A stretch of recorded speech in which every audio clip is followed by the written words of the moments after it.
Welcome to Mystery Date, where we dive into the weird, the wild, and the downright puzzling. While our podcast is primarily for entertainment with plenty of laughs along the way, we occasionally discuss serious and sensitive topics. Some content may not be suitable for all listeners, so discretion is advised. The year is 1692. The air in Salem Village is heavy, not just with the biting chill of a New England winter, but with something far more dangerous.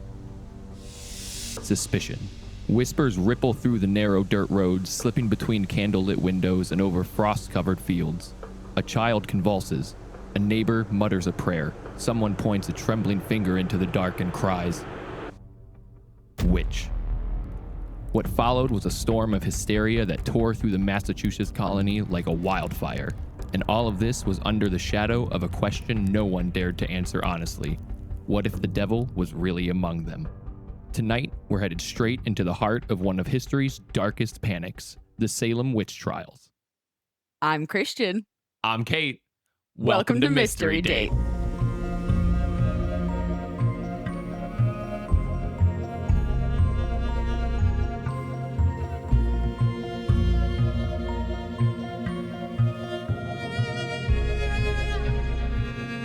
It's date night, meaning we get to talk about all things mysterious and weird. This season is called Into the Woods, and it involves mysteries surrounding woods, forests, and jungles all around our world. Tonight's mystery is all about the Salem Witch Trials. Get comfy, grab your favorite drink, and let's start the show. All right, so we're doing this one a little bit different. This is the first one Kate's going to take the reins for, so I'm going to sit back, relax, and let her tell me a story. Switching things up a little bit. So when Christian told me we were going to do the Salem Witch Trials as one of our episodes for this season, I got very excited. I said, "Ooh, Happy noises. happy noises." And then he goes, "Do you want to do the writing and research for this one?" And I was so excited. I mean, less work for me. I was honored. I said, "Of course, I will put my work back to work for this." Of course. All right, we're going to start simple. Start the way you do. Have you heard of the Salem Witch Trials? Yes. As someone who's kind of into mysteries and some spooky stuff, I've heard a decent amount. But the thing with the Salem Witch Trials is I've also heard so much that I feel like my brain has digested that to where now I feel like every time I hear about it, I'm like, wow, I don't remember that at all. Yeah, So- it's more of like, it's one of those happenings in history that I feel like the name of it, the Salem Witch Trials, everyone knows that. And if you say that phrase, everyone out there is like, yeah, I've heard of that. I know what that is. But they don't really know anything about what happened. They know, in Salem, there were trials for people being witches. And like, that's about as far as the knowledge goes. Setting the scene, we're in puritanical Salem, Massachusetts. And for those of us who remember elementary school and middle school history classes, the Puritans, going way back, the Puritans were an extreme group of English Protestants. So they sought to purify the Church of England from the Roman Catholic practices, which is where their name Puritans came from. Okay. I don't like the word purify in any sentence There's like that. yeah, But, you know. I'm gonna say they're starting off strong. I was already, alarm bells are ringing. And the Puritans are originally who established the Massachusetts Bay Colony in the 17th century with the goal of creating a utopian society based, of course, upon their religious beliefs. Again, purifying utopian society. Yeah, not a cult at all. I've seen a lot of red flags. Salem itself was founded in 1626, and it was actually one of the earliest settlements of this Massachusetts Bay Colony founded by the Puritans. Oh, I did not know that. I mean, it makes sense. It's relatively close to Boston. Yeah, I and- mean, it's right. It's not far from the shore. So yeah, old town, colonial English people coming over here with their new version of religion and purification. Okay, so they're coming over here This is their chance to break free from all that and do their own thing and prove to the Roman Catholic English that their ways have become blasphemous. Okay. And we are the true, pure Christian people over here in the colonies. I might be ignorant, and you might not know this off the top of your head, but the Puritans, so this all happened like slightly after a lot of these colonies were being founded, right? The witch trials, yes. That didn't start until almost the 1700s. It was like 1692. So it was several decades later after Salem had been founded. And obviously the Massachusetts Bay Colony was not the only, nor was it the first of the English settled colonies in America. But still, we're talking early 1600s, pretty long time ago, before the country of the United States was a thing. I'm just wondering, like, you always hear, like, oh, they came to America for religious freedom, and it seems like these guys are coming for religious hierarchy. I don't even know, like, religious gain for a specific religion. It is almost like that, yeah.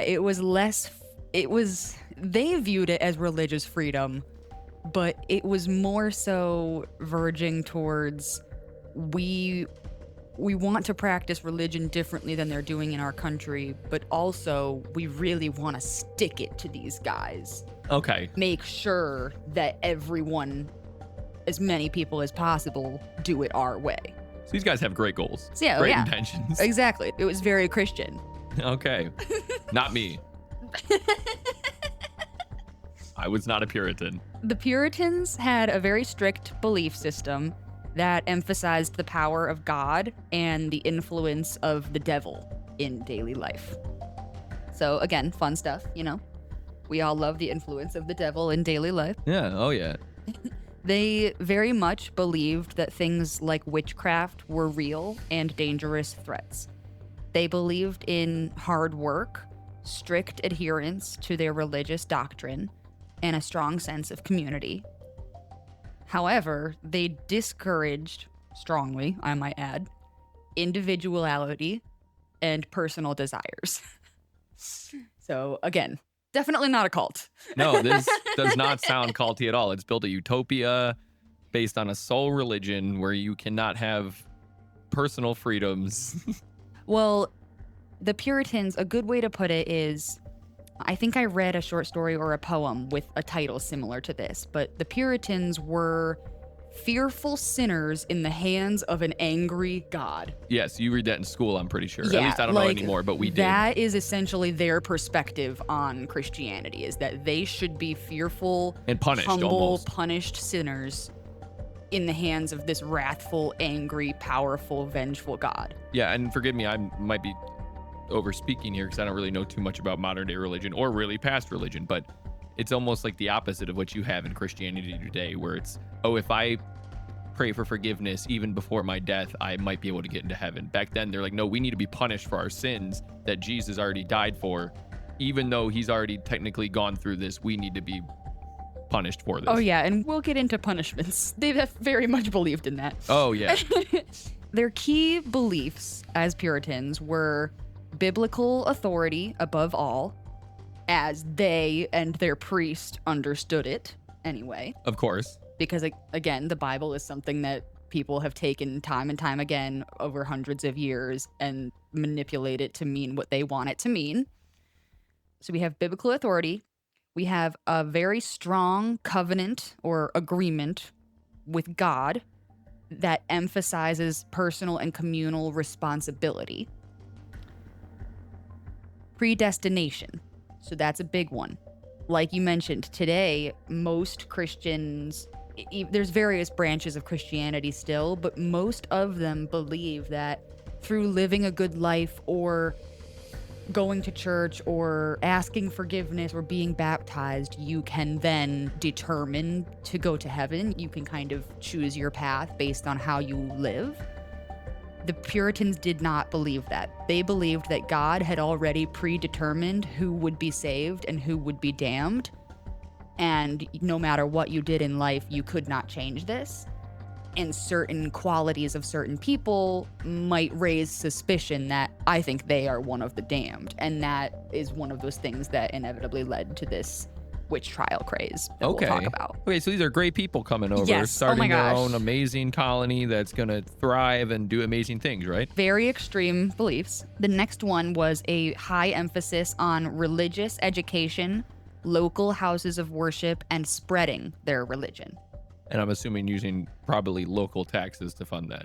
Well, I don't know for sure at the time. Who knows? Yeah, but the whole community was based around the church. That's why I said that. Not like Yeah. throwing shade specifically the way that churches get money nowadays, but I just feel like the way that they're organizing Yeah. this, it clearly seems like your entire life is centered on going to this church. And then the last one of their biggest key beliefs anyway, they had many beliefs obviously, but these are like kind of the big umbrella terms I'm using here, is simple worship. So they really rejected things that they deemed elaborate or that seemed foreign to them, anything they might describe as a ritual that wasn't simple prayer, reading the Bible, and giving testimony and sermon. It's part of the reason they kind of rejected the Roman Catholic English church, is there was like, there's too much kneeling and standing and you're having idolatry. It should be simple. It should be a pastor giving a lesson and the sinners praying. End of story. They believed it to be very simple, and anything else that was too elaborate, or even, like I said, that was just foreign to them. It couldn't even have to necessarily be elaborate, but if somebody, you know, maybe native tribes nearby, it's the early 1600s, spoke a different language, and they also just sat together and prayed, the Puritans are probably freaking out like, they're speaking in tongues. It's like, well, they're speaking a different language. You know, you got to take it all with a grain of salt. But those were their biggest beliefs that kind of built this Puritan religion. They also really emphasized personal piety and moral purity and the importance of this religious experience. So again, with this pureness and purify and very conservative, strict view on people and how they should live. So these tenets really shaped their worldview and influenced their social and political actions, leading to significant differences with the Church of England and ultimately their migration and influence in America. The Puritans focused on living according to their religious beliefs, and that was essentially their main MO. But they did really also value community education and a sense of purpose. Like, we kid, but they weren't all just evil people, right? Like, they were extreme religious believers, but they did have some good things going for them. So not all aspects of their life were dour or restrictive. Okay. At least in their view. Yeah. So, like I mentioned before, the Puritans in Salem specifically lived by a very strict moral code, and that governed essentially every aspect of their lives in this community. The code was rooted in their religious beliefs, of course, and in their desire to create a godly community and help spread that way of life into these new colonies of America. So the moral code rules, essentially, included observance of the Sabbath, which meant you couldn't have like work or entertainment or recreation on Sundays. Sundays was for prayer and church and service to your community, but not work. Like, you couldn't go to your job. You could do community service. You could help your neighbor to be a good Christian, but that was all that was allowed on Sundays, was church and prayer and godly action. If you tried to work or you tried to play, you were very much frowned upon and perhaps punished. Yeah. The next was modesty in your dress and appearance. This rule especially applied to women. It was not really as much of a thing for men. Suppression of individual emotions and or the public display of those emotions. So it was not seen as appropriate to be overexcited or to cry in public or to be bursting out laughing. You were meant to be very reserved and quiet and not necessarily silent in your speech. People were very outspoken in Salem. They said everything they thought, but it wasn't in outbursts. The goal there was they wanted to look professional, essentially, all the time. They wanted to play this role of, we are good servants of God, we must behave as such. You shouldn't act out unless you're in the privacy of your own room and no one, not even your family, can see you. Yeah. So that one was big also. The rejection of worldly pleasures, such as gambling, dancing, Footloose Town, attending the theater, because gay.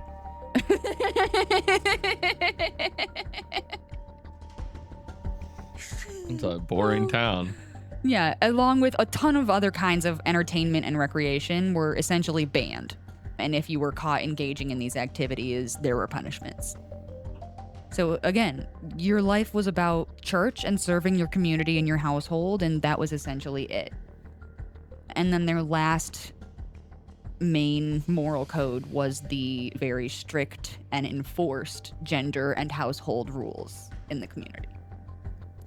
The enforcement of all of these moral codes was essentially a community affair. Neighbors were expected to monitor each other and their behaviors and report any transgressions they may have seen to authorities and priests. Public shaming was a very common punishment, and this was designed to deter others from offenses. So, examples of public shaming they may have done at the time included being placed in the stocks or the pillory and forced to live there for a few days, or in a stable. Okay. Or being forced to wear a letter indicating the sin that you had committed. Oh, we all know that one. Yeah, Hester Prynne, anyone? Yeah, that's Scarlet Letter. Easy A? It's another book we read in high school. Yeah. Well, our high school. We didn't read the whole thing in my class. We read like 4 chapters and then watched the movie and they called it a day. I mean, it's the same thing. So, like I said, violations of these rules were taken very seriously and could result in not only things like public shaming, but also fines, imprisonment, expulsion from the community, or perhaps even execution. Okay. So it's ripe with an environment to where if I hated my neighbor, I could get them taken care of. Yep. But unfortunately, it goes vice versa. I mean, that's fair. So it's about who has the most people in town on their side and who makes the first move. Which is down to who goes to church the most. Yeah, essentially. So we've got a good background. We know who these people are, what their community kind of looked and felt like at the time. Now let's get into the real story here. The Salem Witch Trials. This all really started with what have become known today as the Afflicted Girls. In January of 1692, Elizabeth, or Betty, Paris, and Abigail Williams began exhibiting symptoms that would later earn them this title of Afflicted Girls. They were 11 and 9 and the daughter and niece of the town Reverend Samuel Paris. The town doctor diagnosed them as bewitched.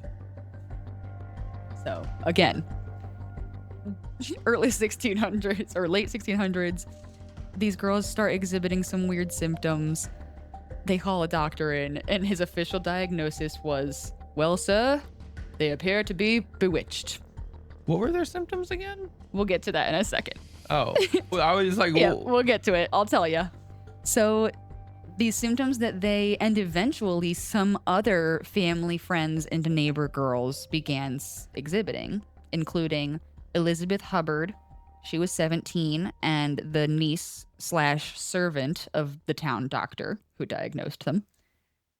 Anne Putnam Jr., she was 12 and the daughter of one of Paris's close-knit friends and an avid churchgoer. He was also a prominent and influential community figure. So those were the main afflicted girls, which would later become the main accusers as well. But there were also Mary Walcott, Elizabeth Booth, and Mary Warren exhibiting all of these symptoms.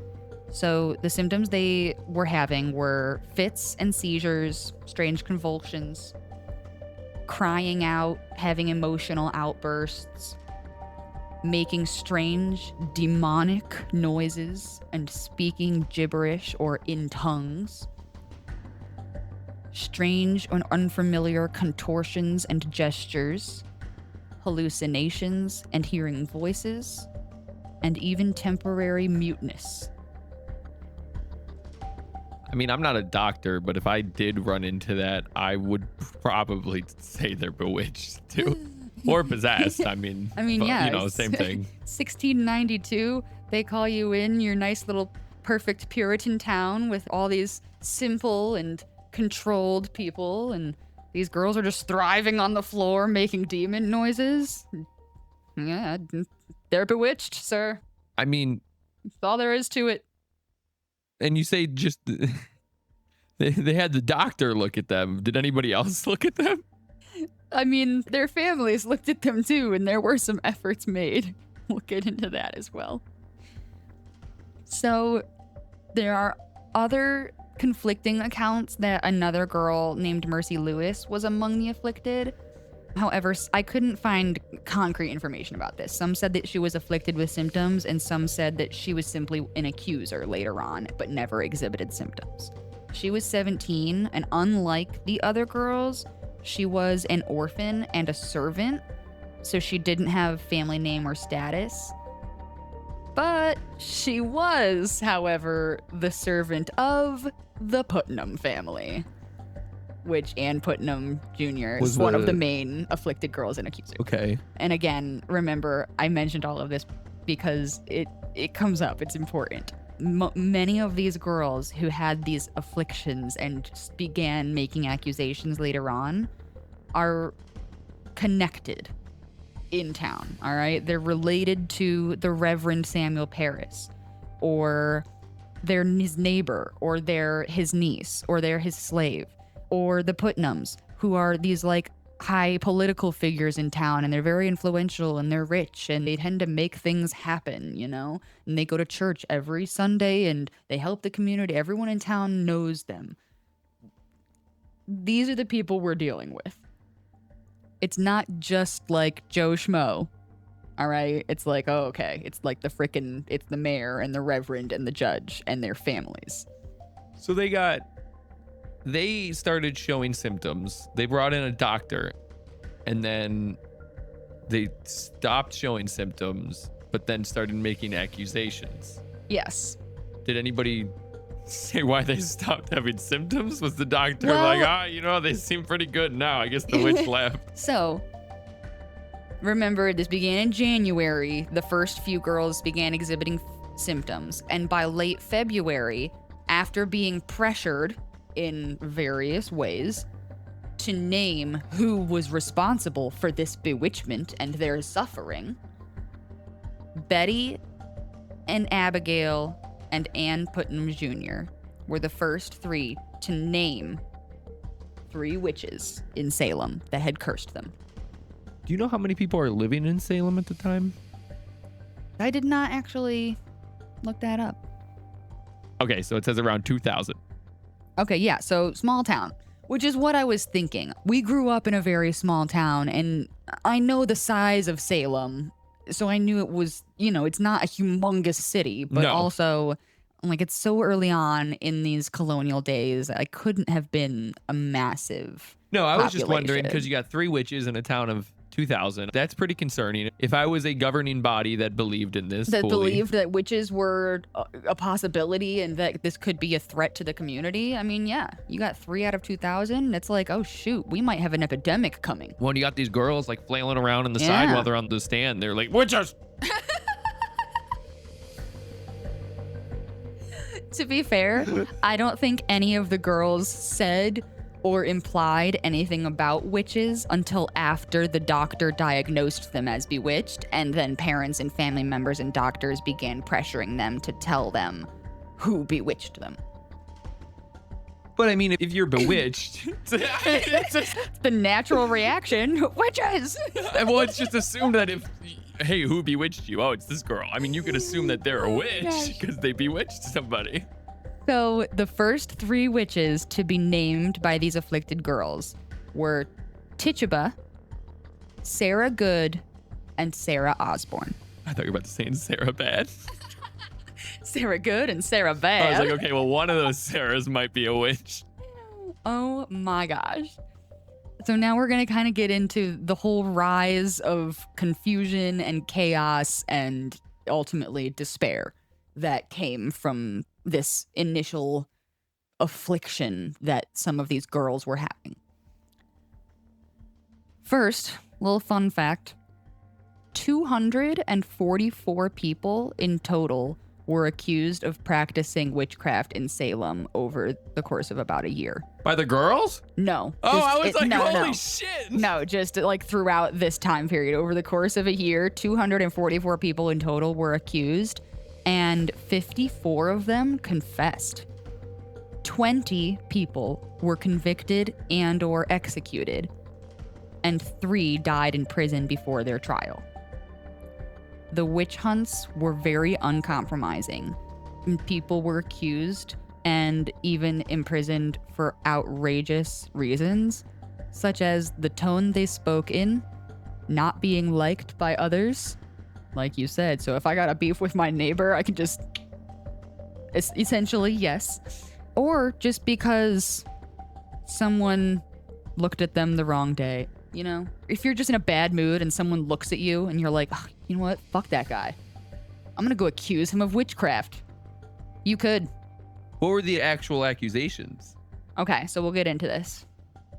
First, we'll start with, well, what do you mean, what were the accusations? The girls were being pressured. They were saying, who are the witches? Who are the witches? No, So I mean, eventually the girls gave up some names. what were some more? Did you know any more of the like ridiculous accusations that people were coming up? Because I'm assuming just, oh, I hated my neighbor, so I thought he was a witch, was not an accusation. There is probably like he mowed his lawn, or was it just all the Puritan stuff? It was that they mostly like this Puritan extreme energy and belief system that was fueling a lot of these. But it really could have been as simple as somebody had a really major beef or vengeance against someone else in town, and they knew that they had enough powerful people on their side already that they were like, no, I could totally say that I suspect them because, like, they didn't even come to church last week. That's enough right there. Yeah, The okay. whole town will believe me. Like, Okay. and it's like in reality, like they had a baby the night before church and then they were very ill the next morning. They couldn't make it. But it doesn't matter. Someone accused them and they weren't in church that day. So now the town is setting a trial. I'm just trying to figure out, like, if this ever happens again, how can I avoid?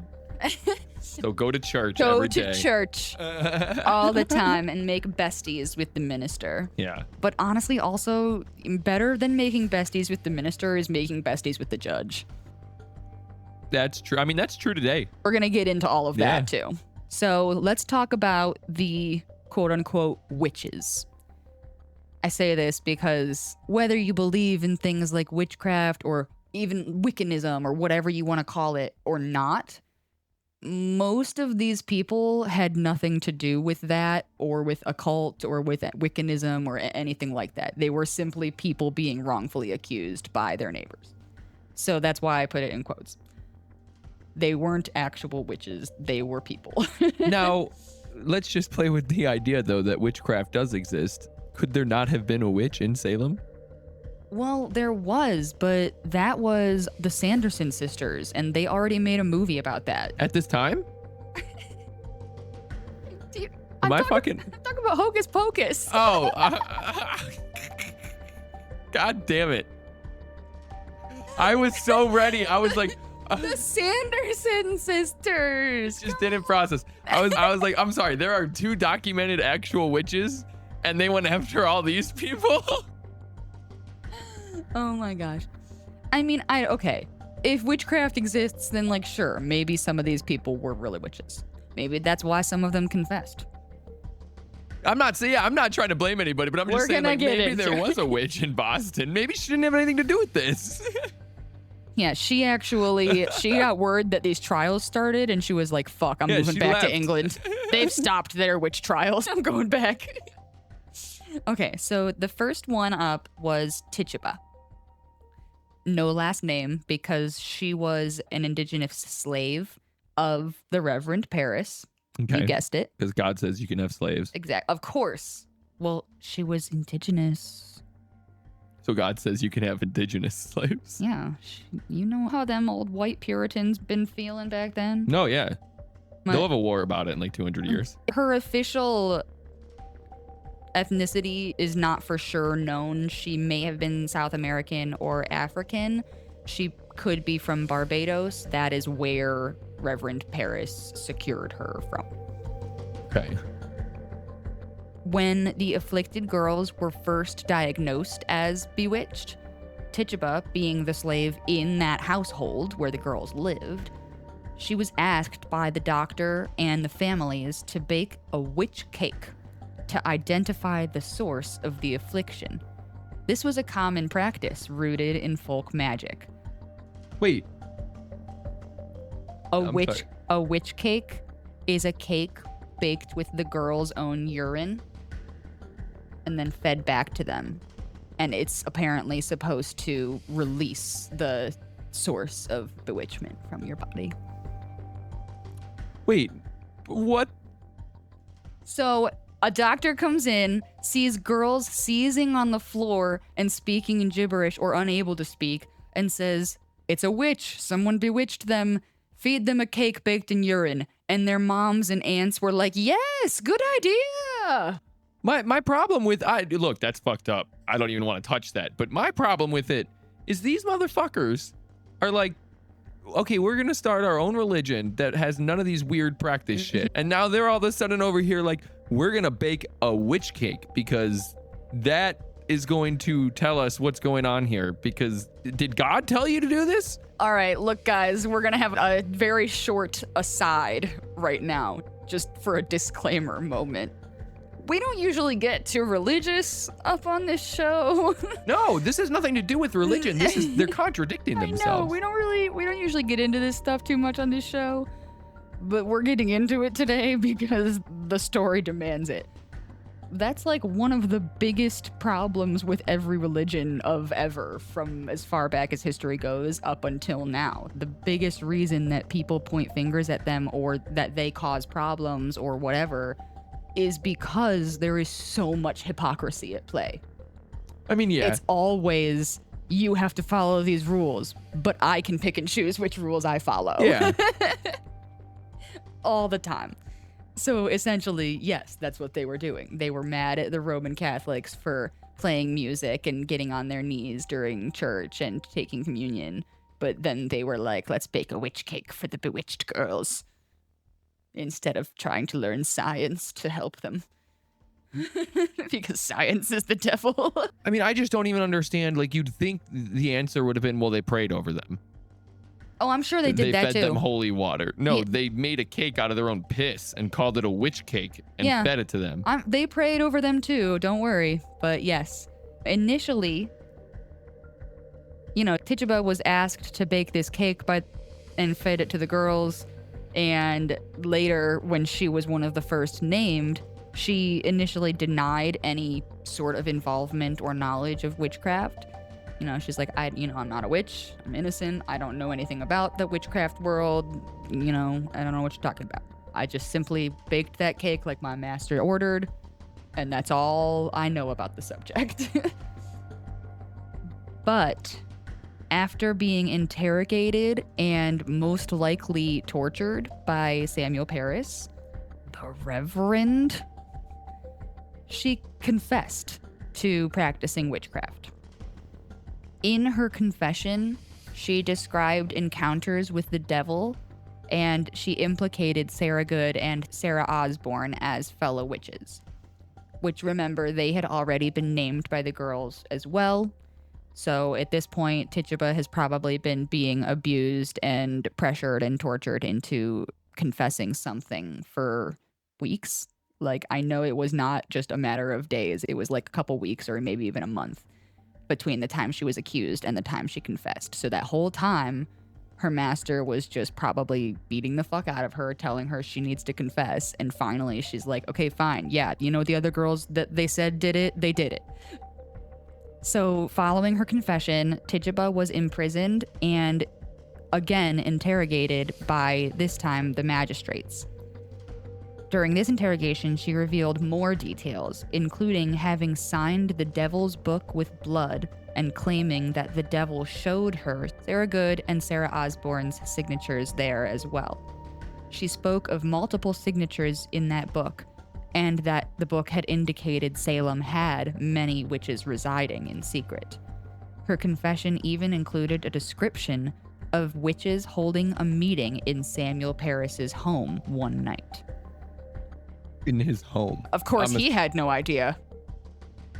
Okay. And of course, he's not suspected of witchcraft, even though it's his home. I mean, I'm assuming he has a nice-sized home, but, like, I can't imagine it's big enough to where a coven of witches coven of witches can meet there secretly, unbeknownst to the homeowner who's sleeping there at the time. I mean, did they get catering? Like, it had to have been... So, following Buz's confessions, because she confessed and offered up other names, she was no longer considered a threat, and she was sent to prison in Boston. She spent 1 year there, and then on May 9th, 1693, the charges against her were officially dismissed.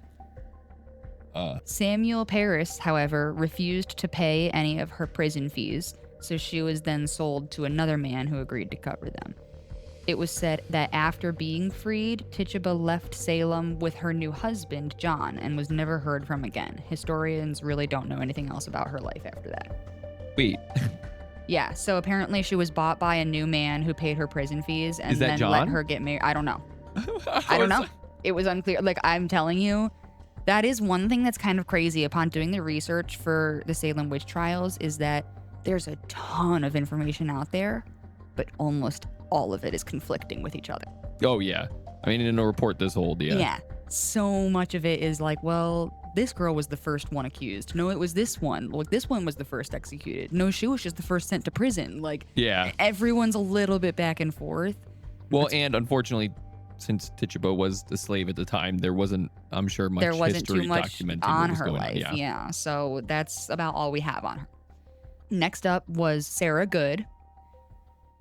So Good had fallen on some hard times after litigations erased her family's wealth, and 2 consecutive marriages to paupers left her destitute. To who? Paupers, poor guys. Oh. People of lower status than her who could not provide for a family, that required gender roles of a woman to not work. Okay. I was thrown off. I was like, I'm sorry. Was that like are they like a group of brothers? No, this is an old term. People don't use terminology like that anymore unless they're like in Bridgerton. Fair. So she was often homeless around this time, and she was earning a living and food by begging, which probably led to this sort of unsavory reputation she had in town. She was mostly seen as this beggar and outcast who had chosen poorly in her life in the past, and, you know, she was just a forgettable, brushed off person in society. So this is probably why she was one of the people who were accused. The girls knew her as that local beggar woman, so they figured she was somebody good to throw under a bus. Good was tried and found guilty, despite maintaining her innocence through and through. The resulting death sentence, however, was delayed because she was pregnant at the time. So then she had her newborn child in prison, Mercy Good, who unfortunately died pretty much right after birth, probably because her mother spent her last trimester in prison not being taken care of very well and treated like a witch. Because that's something else, like the conditions that these women were kept in, it wasn't just like normal prison cells. They were sent to like a dungeon level prison cell. Like, it was not maintained as well as other prison areas, and a normal criminal who was simply doing some time and then going back to society definitely had a better situation in prison than those being accused of witchcraft. They were being treated like vermin. Okay. Were they kept, was it still somewhere in the town? Sometimes eventually there became so many people accused and being held until trials that some of them were held in Boston, some of them were held in Salem, some of them were held in another nearby town that comes into play a few times, but they were kind of all over that whole like county like area. Okay. I don't know if they had counties set up back then, but just to give you kind of a range. Yeah. So after Sarah had her newborn and lost her newborn in jail, the town was like, all right, cool, time to hang her. She's not pregnant anymore. We can carry on. And she was hanged to death on July 19th, along with future accused Elizabeth Howe, Susan Martin, Rebecca Nurse, and Sarah Wilds. That's another common thing, is that a lot of these people would be held and then executed in groups because they liked it public. They wanted it to be a public shaming and a public execution to really deter other people from acting out the way they did, and etc. Sufficient. Yeah, so they were like, all right, make sure we can get as many done at once so that people can get back to their communal duties and their church duties. So next up, we have Sarah Osborne. She was the widow of Robert Prince, who was a Salem villager. He'd purchased an 150-acre farm right next to his friend, the captain, John Putnam, and Putnam Jr.'s father. He was the influential political figure in town. You said the captain? He's a captain, yes. Okay. So Osborne was required, after her husband died, because she was his widow, she could carry over his estate to their 2 young sons until they became of age. And this was per her husband's will. However, she started attending church less and less after his death, maybe due to illness or even grief and depression. And by attempting to overtake possession of this family property for herself and her new husband, who was also an immigrant from Ireland, which was looked down upon by the Puritans. Oh, yeah. Sarah Osborne essentially upset the societal norms, and then that consequently resulted in her accusations of witchcraft by the Putnam family, and is the one who named her. She died in prison while awaiting her trial, and she died on May 10th, 19. So again, like, a lot of these women were like already frail, ill, like not well off women, and they were like, you're a witch, we're gonna throw you in a cellar with a bunch of diseased rats and feed you maybe once a week like some scraps, and like you can drink the sewer water that's on the floor down there, and if you live till your trial, maybe you can try to claim you're not guilty, but you know, good luck with that. Sounds great. Good times. Yeah. Good times in Salem. So those were the first 3 that were accused. But once this sort of frenzy started, I mean, that's exactly what happened. It was a frenzy. These girls were acting out. They started naming people as witches. Word got around. Trials were starting. Tituba confessed. Mentions of a devil's book. The town was talking. And they started freaking out. And they were very suspicious. And they've got these crazy, very extreme religious beliefs. And fingers started pointing. So many people started getting accused over these months. So next up, we're talking about Bridget Bishop. She was actually the first to be officially tried after Tituba confessed. She was accused of witchcraft by more individuals in town. There's a ghost in the studio! Bridget Bishop is back. She's like, stop talking about me. So next we're going to talk about Bridget Bishop. She was actually the first to be officially tried after Tituba's confessions. She was accused of witchcraft by more individuals in town than any other defendant during these trials. Bishop was known around town for her dubious moral character, her frequent tavern visits, her flamboyant dress and appearance, at least by Puritan standards. For all we know, she could have been dressed the way I am, but they're like, that's sort of low cut. Yeah, it goes down to my ankles. And she had also been married 3 times, so this was all pretty frowned upon behavior. She professed her innocence the whole time, but was still found guilty, and she was also the first to be executed in these witch trials. And she was executed by hanging on June 10th, 1692. Next up, we have Rebecca Nurse. She was a 71-year-old, very respected Puritan woman in the community whose accusation by the afflicted girls, mainly Ann Putnam, it shocked many. A lot of the neighbors and community members actually testified to her innocence and her good character. And initially, she was found not guilty. But the Chief Justice Stroughton told the jury to reconsider. Of course. So We can't have that. Yeah. So essentially, they had to change their verdict to guilty. There was actually some public outrage at her conviction, and her execution has been credited with generating some of the first vocal opposition to these trials and this mass hysteria that was going on. But she was executed by hanging on July 19th. Martha Corey, who was an even older 81 and almost just as respected member of the church, and another accusation that shocked a lot of people in the community. But she was pretty outspoken about her critical opinions and disapproval of these trials. And she even spoke about disapproving of some of the judges themselves.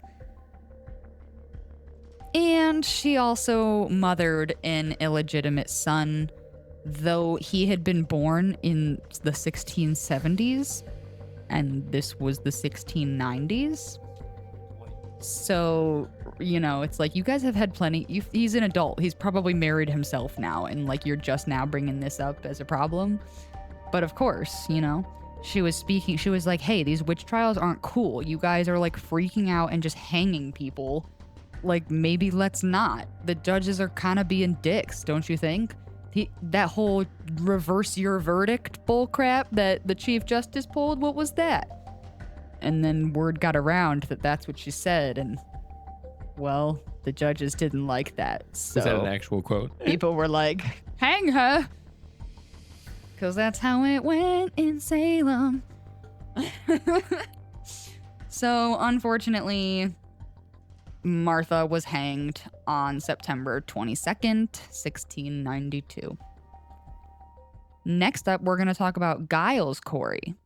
He is one of the 6 men that were executed in these trials, and she is actually Martha's second and current husband at the time, though she is his 3rd wife. Because it was the 1600s, people be dying of plague and stuff, yeah. and like, you have to have more sons, you know. so it's just... You got to keep the cycle going. But if a woman married 3 times, it was frowned upon, because it's like, aren't you a bit of a whore, dear? Oh, of course. It's a little much. 3 men. But for Giles, it's like, yeah, cool, go ahead and marry Martha. Of course, several years... Of course, he got accused too, so there's that. But... Wait, what? So... Giles, several years before these witch hunts and trials started, he pummeled a farm worker to death in a fit of rage over some altercation that the 2 of them had. What that altercation was about, I could not find out. There was no information I could find on the internet about that. But there is information stating that Giles Corey got in a fist fight with some farm worker and then proceeded to beat that man to death. He went to court and was found guilty of murder. And he just had to pay a big fine and promise to join the church and be better. So he did. Okay. So this was his scandalous past that would creep up on him now that it's the 1690s. So now they want to call him a witch Now after now they want to bring up the murderous past, which, like, you know, fair. They probably should have dealt with it more at the time, but whatever. So not only did he have this kind of scandalous past, as well as his wife was being accused. So these things aren't looking good for him. Town is starting to turn against him already. But what's even crazier about this guy's case is that he actually testified against his wife, Martha, while she was being tried. Probably in hopes that the town would think he's not involved in witchcraft so that they wouldn't come for him next. That's so fucked up. But, like, yeah, what the fuck, dude? That's your wife. Well, I mean, he'd had, you know what? No, he'd had two before. He's like, well, Yeah. I can get another. He did later try to recant this testimony and claimed she was innocent, and he simply got caught up in the hysterics of court. Was that later, as in like after this was all over? Like after her execution, I think. No, like I don't- after the witch trials? No. Okay, because I'm like, 'cause yeah, afterwards you're like, well, we fucked up. I fucked up. I'm sorry. Yeah.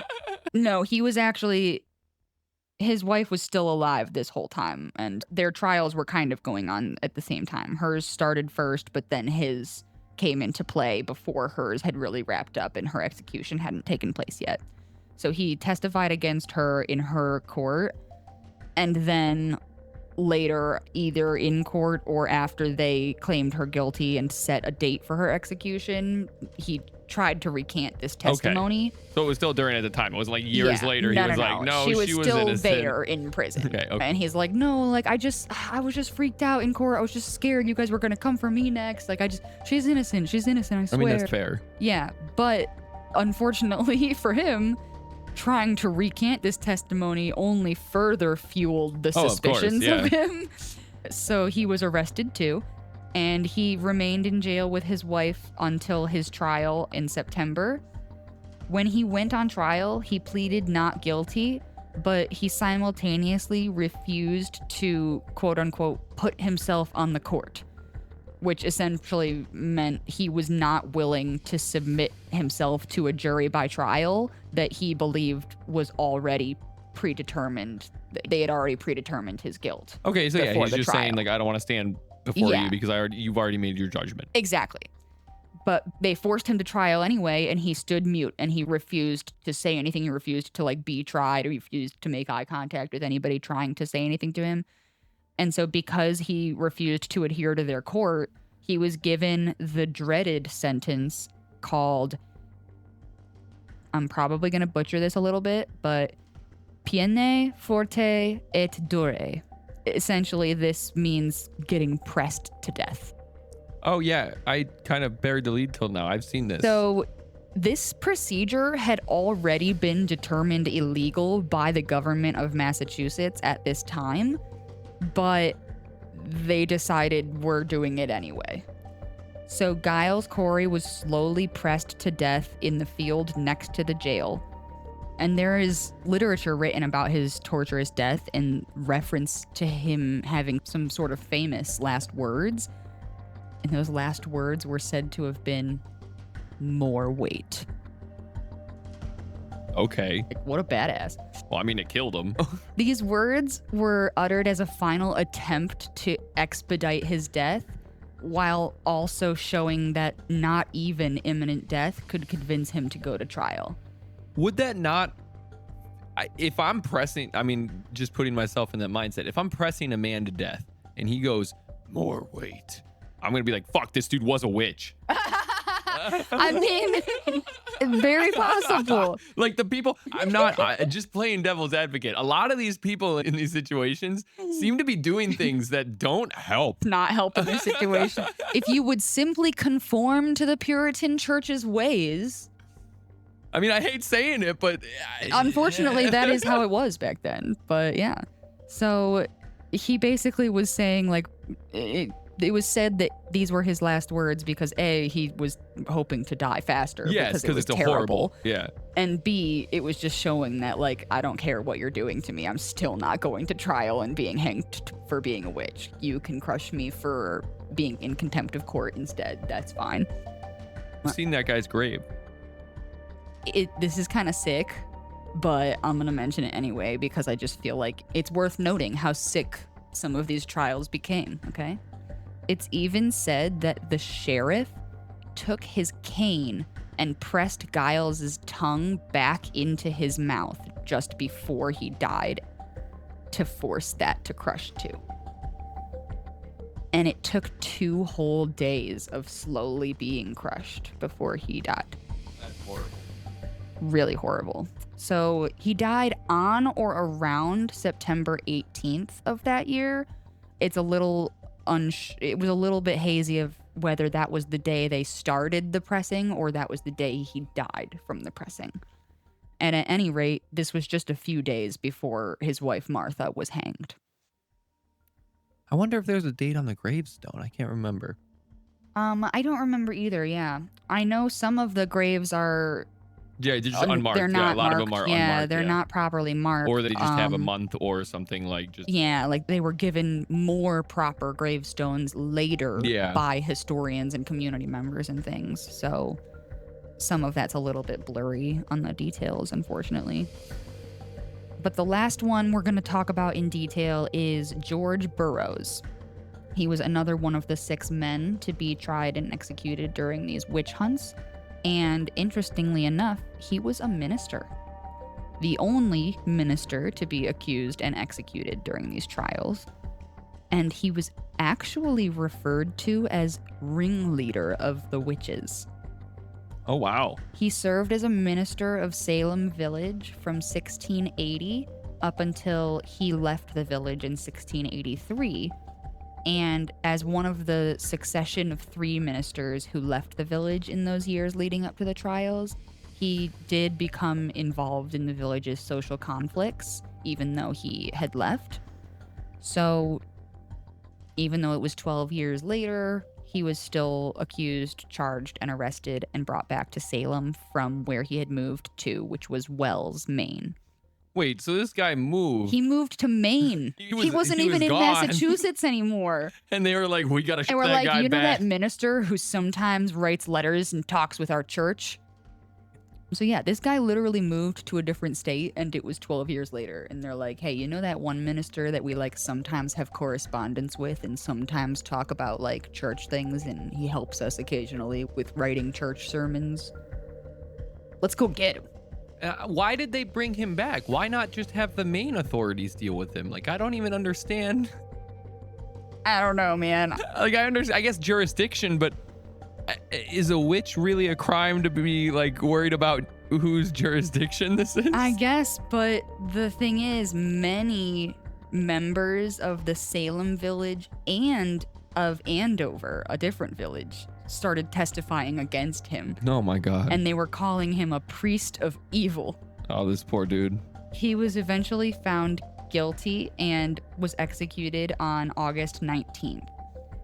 While standing on the ladder before the crowd waiting to be hanged, he successfully recited the Lord's Prayer, which was something generally considered by the court and the church to be impossible for a witch to do.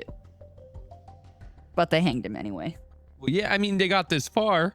They're not going to let the dude say a few words and then be like, okay, everybody go home. We're going to let him go. How do you even come back from that? I mean, but yeah, basically he started being accused. Some of the other witches, as well as the accused girls, mentioned him. I believe in someone's testimony, I don't remember whose, they specifically talked about seeing him leading a group, like leading a coven of witches, and that's what led to this gossip and term as ringleader. was he leading the witch party in the Paris home or whatever? Maybe he was hanging out with the witches at Paris's place. So yeah, a lot of people started accusing him basically, and I know that he was also a little bit different than other Puritan ministers. He was a little bit more or less evolved, however you want to look at it, whether you're saying he's less evolved because he was closer to like the Roman Catholic practices or more evolved because he was more tolerant and accepting of people and stuff.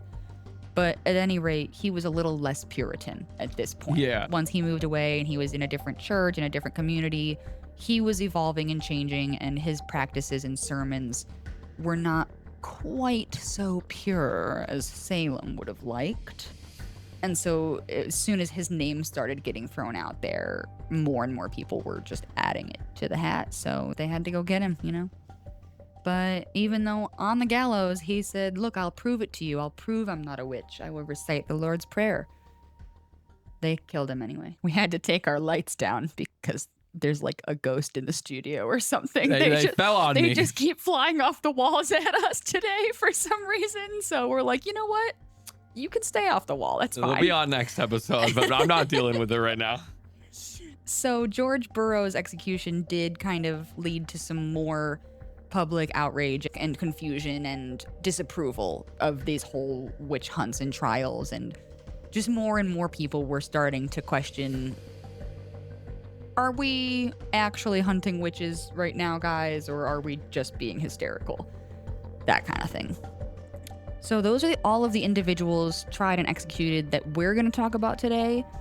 The others that were tried and executed during 1692 in Salem were Alice Parker, Anne Pudiator, Elizabeth Howe, George Jacobs Sr., John Proctor, John Willard, Margaret Scott, Martha Carrier, Mary Easty, Mary Parker, Samuel Wardwell, Sarah Wilds, Susanna Martin, and Wilmot Reed. Jesus Christ. And like I said, most historians estimate that over 200 more people were also accused, and several others died in jail while awaiting trials too. So it's a lot of people, especially for a small town. Yeah, that's insane. So now let's get into the theories. Why did this happen? What exactly happened here? I mean, you have a seemingly normal village. They're very religious and strict, but, you know, it's a good community and people take care of each other in church. And then all of a sudden, one day, everybody's just like, there's witches everywhere. Hang everybody. And then a new court or a new priest comes in and says, this needs to stop. And it does, like that. When did it end? It ended that same year. The first trial and execution was in early 1692, and I think the last ones were in September. Oh, okay. And then so a new government came in? I don't remember if it was the governments changed or the churches started changing, but more and more people were starting to disapprove of this and to speak out against it. And then a change happened in kind of the oversight of Salem. I don't remember if it was a political office or a church office because both of them ran the town so heavily. But I know that there was some sort of like governing entity change and some more people moving in. And it was basically like, okay, we're going to ban witch trials. Like, we're going to put an end to this. Okay. And that's part of the reason that, like I said about Tituba, her charges were officially dismissed. It's because the government ruled that whole period blasphemous, basically. They said, yeah, everything that happened during those witch trials was unjust and chaotic, and we're just going to dismiss all the charges and redact anyone's guilty sentence. Like, anyone that was found guilty and executed, if you search in public law record and things, they don't have charges anymore. And that happened like right away? It was within the next year or two that everything was taken care of. Yep. Wow, I'm surprised they acknowledged it that quickly. Yeah. I do think for some of them it took longer to get charges reversed because they had unmarked graves or they were lesser known and lesser connected people, so they didn't have family in the area, so it would take longer to get word and all of that. But most of it was wrapped up basically within a year or two of the initial afflicted girls. And what happened to them? They just lived their lives. Man, and Stopped being afflicted. Occasionally, they would freak out in court during these trials. Like, if people seemed too innocent or the court seemed to be going in way of the accused, maybe the afflicted girls would suddenly start having a fit again, even though they had been okay for weeks at this point. And they're like, no, it's her. It's because she's near. And then the people in the court would be like, oh my God, look, she is a witch. She's bewitching the girl right now. And that's how some of these cases literally went. So we're going to get into the theories about, why did this happen? What exactly happened here to lead to all of this craziness? We're going to start by saying most historians collectively can say that it was a combination of factors that created certain environment in Salem at the time that was just very rich for fear and suspicion and even what we would call hysteria. And these main factors were religious extremism, social and economic tensions, and instability all around, such as conflicts with land, government and churches' governance, class division. Things like famine and illness were very common at the time. There was a lot of colonialization and expanding and borders changing and things like that happening constantly. So it was just a lot of tension and instability. And then the third main factor was community gossip and suspicion, aka the testimonies and afflictions of these accusers. So that's essentially what historians agree upon, is that it was kind of a mixture of factors that just led to a very high stress, fearful environment. And due to some of this religious extremism and belief in things like the devil's work and unfamiliarity with things like medicine and science and in certain diseases and symptoms, it very quickly became a wild idea that spread like fire. So that's kind of the main consensus amongst people of what happened here, is that just there was a lot of tension in the air and people were prone to gossip and prone to a little bit of extreme ideas, and people were scared. So they were pointing fingers at anyone but themselves, hoping that they'd be okay. I mean, I could see that, And yeah. it just got worse and worse. We're going to talk about some other theories. Could it have been some sort of government or church agenda?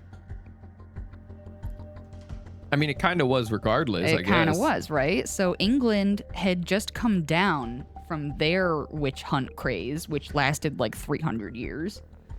So maybe the new colonists needed something chaotic like that to feel normal in this new homeland of theirs.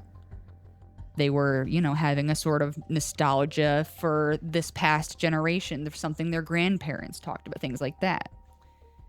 As we know, Reverend Samuel Parris was a major figure in this period. He was very well known for being xenophobic, rigid, strict, greedy, judgmental. Many of the judges and supreme justices that ruled over these trials also had similar reputations and or had very close friendships with Reverend Parris. Okay. So, we're talking about a close-knit group of powerful men who have a lot of judgment and hatred towards others who don't do things their way. All of the afflicted girls, like I mentioned, were either related to or practically besties with Parris or his family, or they were his literal slave. It's very possible that these people were pressured or tortured or forced into giving these testimonies and making these accusations in the first place. And for somebody like Samuel Parris, I really wouldn't put him past him to force his own daughter and niece to be the little middleman in this situation, He's like, well, if I accuse them, then people are just going to think I'm being a strict, mean old bully. But if these little girls accuse them, what if little girls don't lie about such things? So it really tracks that this could have actually all been a kind of scheme started by this group of like powerful church and government men that maybe they wanted a few people taken out. Maybe they wanted the social outliers and those that were kind of disapproved upon gone. Maybe they wanted land that other people currently had. And if they were gone, the land would be more easily acquirable. Yeah, I feel like So if this was the case, I will say, if this started as some sort of church or government agenda where it was like, hey, what if we get rid of these few people via a witch hunt? I do believe that if that's how it started, it was originally a con meant for a few victims that got blown up and became widespread panic and unease and religious extremism, and it eventually became a crazy situation out of their control. Like, I don't necessarily believe that they wanted as many people accused and executed as what happened. But I could definitely see this theory having traction. Yeah. Oh, yeah. I mean, that one makes sense to me. Both of them kind of seem like they intertwine. Yeah. So that's one theory, is that the whole thing was kind of a setup by the reverend and or the judges, and it just kind of spiraled out of control. Another theory is the ergot theory. So ergot is a type of fungus. It infects rye grains, usually like the kind they'd have in Salem. So it's not necessarily out of the question that this fungus could have been around. And ergots produce a toxin which, when ingested, it can cause what's known as convulsive ergotism. And this condition causes convulsions and muscle spasms, hallucinations, slurred speech. LSD is actually a derivative of ergot. I was about to say, this Fun sounds fact. psychedelic. Yeah, fun fact. I didn't know that. So it was like, oh, maybe that's what caused the afflictions, those symptoms in the girls. Maybe they had some infected ergot fungus grain, some rice. They got this condition and they started having these symptoms because of that, right? And then society just blamed witchcraft. They pressured the girls, were scared, so they named somebody. Again, a situation that had a reasonable answer but spiraled out of control because they didn't have science or medicine back then to understand. Unfortunately, though, I'm gonna blow up this theory. It's essentially debunked, or defunct, whatever you call it. Debunked. Because convulsive ergotism causes the symptoms the girls had, but it also causes crawling skin sensations, choking and gasping for breath, vomiting, and eventually skin and even digit or limb decay. So essentially, this fungus is like eating you alive from the inside out, and it's like starting by fucking up your brain, and then you like can't breathe, and then your skin starts falling apart. But that would be after like And prolonged. then your limbs fall off. And yes, you're right, that doesn't happen overnight, but it doesn't take years. And these girls didn't have any of those symptoms, nor did they start displaying them later in life. That's fair. So it's usually kind of confirmed by most historians that it probably wasn't the ergot fungus that caused those afflictions, because they would have had more and worse symptoms and probably died, especially because they didn't have anything to treat it with and didn't know that's what it was. Yeah. So probably not what happened, but it's an interesting theory to talk about because, like, I've never heard of the ergot fungus or convulsive ergotism, and I didn't know that's where freaking LSD came from. Like, No, I had no idea. so it was like, oh, I mean, that is very interesting to touch on because those are similar symptoms to what the girls had. And then last theory we're going to talk about, I'm not really going to give a ton of real credit to this, but the theory is that everyone really was a witch. they were witches. Well, not the theory that everyone was a witch. Okay, but like people died. So, I understand that people died, but again, you can't. I feel like well, and again, okay, but suppose someone, or maybe even a handful of someones, were really practicing some sort of witchcraft. Or even something else like what we'd call today Wiccanism, or even atheism, a whole list of other non-puritanical religious type of views. Any sort of ritual or outward dressing, suppose people really were doing these things. That doesn't mean that the church and the government has the right to torture and murder them and traumatize the children and get the whole freaking community panicked. Well, no, I'm not saying that it gives them the right to do it, but you said you don't want to give much credit to this theory, and I'm, again, playing devil's advocate here, but people were accused of being witches. People believe that witches exist. If you believe that witches exist, it's not completely impossible to believe that there might have been some witches in Salem at the time. That's all I'm saying. If you believe in witchcraft, it cannot be impossible to say that there were witches there at the time. Whether, again, not like we talked about before, they might not have even been involved. Well, okay, let's put it this way. Not even just saying there were witches in Salem. Let's talk specifically about the afflicted girls. Do you think somebody bewitched them and that's why they were having those symptoms? No, but they could have talked to somebody who explained how certain things work, and they're little kids. So maybe now that they've heard how, maybe a curse works from the witch woman down the street, now they know how to act like that, and they start doing that, and they realize, hey, when I do this, everybody looks at me. Okay, so you're saying like maybe there's a witch who just happens to influence an impressionable kid who take.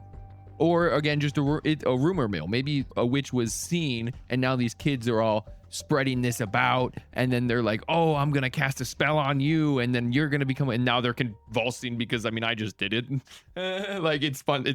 As a kid, it's a joke. It's playing. I mean, yeah. Well, and again, like I said, the first theory, which is, it's really the one I agree with, 100%. No, is just that there was a combination of things going on. You had the religious extremism, this is a town where you're essentially not allowed to do anything but go to church or help your neighbors. And for little kids, stuff like that is hard. They've got energy. They've got little attention spans. They want to play games. They want to play make-believe. They want to make animal noises. It's being a kid, but you weren't allowed to do that. You had to be boring and quiet and puritanical. So in a town like that, even adults, after a while, people start to go a little bit mad when you are forced to conform in such a tight box for so long, and you're not allowed to express emotion. You're not allowed to wear bright colors. You're not allowed to sing a song or dance around your yard with your kid. That is genuinely stuff that humans need to feel good and to not go crazy. You've got all of that at play. And then you've got the social and economic tensions and the instability with the church and the government and land and borders and all of this stuff going on that's just constantly kind of putting people on edge, making people a little afraid. People never really know what's going to come next. They're always fearful that somebody around them might die of famine or illness, or somebody might lose their farm because they're too poor or whatever. There's just a lot of tension. And gossip is powerful. I mean, that's why tabloids and Hollywood exist. So, of course, word got out that there's some bewitched girls down the street, and they said that the Sarahs did it, and Tituba. The whole town hears that in a day, and by the next day, at least a handful of them are scared and concerned and thinking, well, what if it is true? Well, what if that means we're in danger? What if my kid gets bewitched next? What if I get bewitched next? What if the whole town dies? Fear is powerful, especially in a group thinking setting like that. So I really think that is what happened. It's just a mix of all of those factors meeting the Puritans. And they just didn't handle it well. They just didn't handle it well. What about you? You got any other theories or thoughts? I mean, that first one, like you said, you covered pretty much all of it right there. I definitely think that one's the most valid, but I just wanted to, you can't throw out the fact that there's no witches. You can't just say there's no witches. You're right. There could have been witches. And I'm not there still downplaying are. the death of anybody that did die during this, but I mean, again, people were accused of being a witch. And because like I said, even if they were witches or doing non-puritanical stuff, that don't mean that you can just hunt them down and kill them, okay? No. Leave people alone. If they're doing something you don't like, stop looking at them. Don't hang out with them anymore. Like, it's literally that simple. So we're going to wrap up with just a couple things to note. The Salem Witch Trials today is essentially a cautionary tale about groupthink and scapegoating. Brian Pavlak, who is a historian, said that during a time of great uncertainty, some people in Salem Village began accusing others of witchcraft. And this led to trials and executions of 20 innocent people just because of uncertainty. It's crazy. So the Salem Witch Trials really serve as a stark reminder of the dangers of mass hysteria, religious extremism, group thinking, and the importance of things like due process and justice. They highlight the need for critical thinking and for tolerance and the protection of individual rights in the face of societal pressures. I love talking about this, and I also hate talking about this, because the whole time I was researching this, I'm like, fascinating. And also my heart was sinking into the pit of my stomach, because it's like, wow, 1692 Puritan Salem society kind of sounds like today's American society. A little more than I'd like it to. I'd like there to be more separation in the views.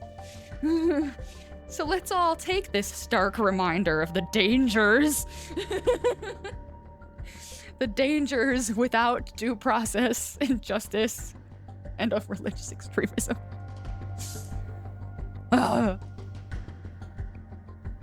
You can't just hang and burn people because you think they're a witch or because you disagree with them, okay? You could put that on a shirt. You just checking your phone? No, I'm pulling up our date night debrief. Oh, I was like, what's happening? Yeah. So now we've got the story out of the way. We've got the theories talked about. Christians said all of 3 words the episode. That's not true. Compared to normal. Well, I tell the story normally. I know. We flipped spots. That's what I'm saying. Why are you so defensive? Now it's time for a date night debrief. So the question for you, my good sir, is what is a memory or something from our early days as a couple that you still think about that makes you smile or laugh or feel good? I mean, it's not a specific memory, but it's memories, and that would just be hanging out at the McKinley School before like going to a drama. Because usually there'd be like a 30-minute, or there'd be a gap between like high school and actually needing to be at the theater. So we would usually just walk over to McKinley after we got food or something and just hang out on the swings, hang out on the fence. We would just go to the convenience store. McKinley, by the way, is our elementary school. That was our elementary. I don't know That was if the play. Yeah, that was the town's playground. Basically, it was our elementary school. So yeah, in high school, we'd get off of school at 3. We'd go down the street to the convenience store and spend $3 on like potato wedges and candy, and then go hang out at the playground and eat our potato wedges and candy until it was time to go practice for the school play. Yeah. And not like a specific time. I just, all of that specifically, because we were young. I don't even think we were necessarily dating at the time. I was going to say, I feel like that was from before we even dated. Yeah, so yeah. I love that was the one you mentioned. It was like, oh, we were still just friends. We were just secretly pining for each other back then. For me, it's hard because like I'm very much in my head and thinking about memories and nostalgia all the time, especially as a writer and especially as someone who's currently writing a romance that's like loosely based on our love story.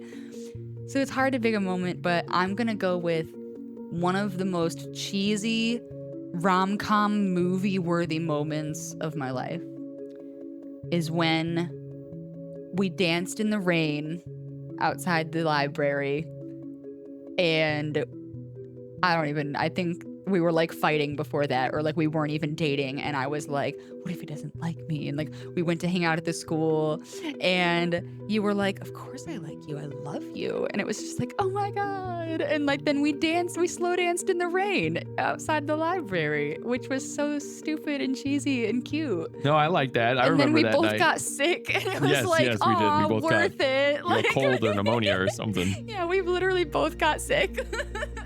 No, but I But- remember that night. It was so cute, and I think about it all the time where I'm just like, aw, look at us, little hopeless romantic kiddos. Yeah, that was a good time. We got But- soaked. We did. I came home and my mom yelled at me. Yeah, She's like, why were you out in this I was about weather? to say, yeah, we got really soaked. I literally came home and got in trouble for playing in the rain. Oh boy. Oh, good times, good times. Well, I think that's about it for Date Night Debrief, and I think that's about it for the mystery, unless you have any free talk or anything. Did just get back from our cruise. Yeah, we did. We had a really good time. That was and, amazing. We made a group of friends, which was Yes, we super did. fun and unexpected. If you're listening, you know who you are, and thank you for listening. We love you. And we're going on another cruise with them next year. It's going Yes. to be a blast. And But that's about it. We start our wedding season yes, for, that was what I was trying to for think. photography Yeah, and videography this coming weekend. So we're going to be busy the next few months. yeah, weddings, in a good podcast. way. Oh yeah, we'll be working hard. And I got a motorcycle. That's did your that. free talk, baby. Yep. So It's a yeah, scooter. it's a scooter. No, I prefer it that way. Yeah, everyone else does.